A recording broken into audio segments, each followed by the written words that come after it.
Des révélations fracassantes attendues. Qui sont les complices d'Ould Kadour?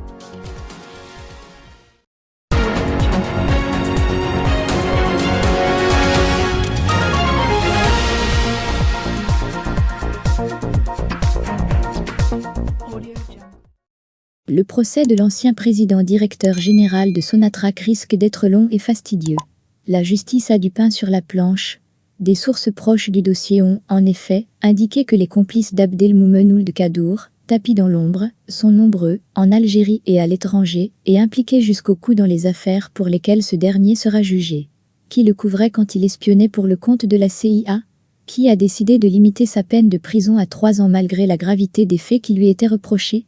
Qui l'a réhabilité après avoir été emprisonné pour cet acte de haute trahison? Qui l'a aidé à fuir, après que l'étau avait commencé à se resserrer sur lui? Autant de questions auxquelles l'opinion publique obtiendra certainement des réponses au tribunal.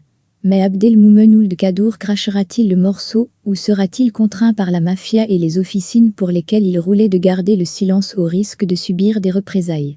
Car c'est à une véritable entreprise mafieuse que s'est adonné l'ancien homme lige de Chakib Khalil. Ce dernier, d'ailleurs, dont le nom sera, pour sûr, cité tout au long du procès.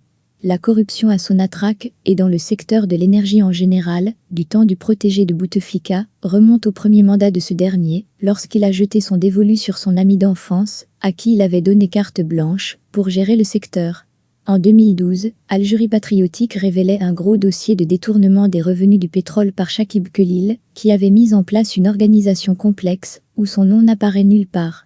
Au siège de Sonatrach, dans le quartier cossu de Hydra, sur les hauteurs d'Alger, cadres supérieurs et simples employés s'interrogeaient sur la fonction exacte d'un certain Reda Hanche, véritable PDG de la compagnie à l'époque, mais sans aucun statut précis au sein de la boîte.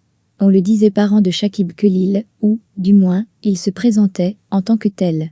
L'enquête commandée par l'ancien chef des services de renseignement, le général Toufik, avait abouti au limogeage de Chakib Khalil par le chef de l'État, à l'époque.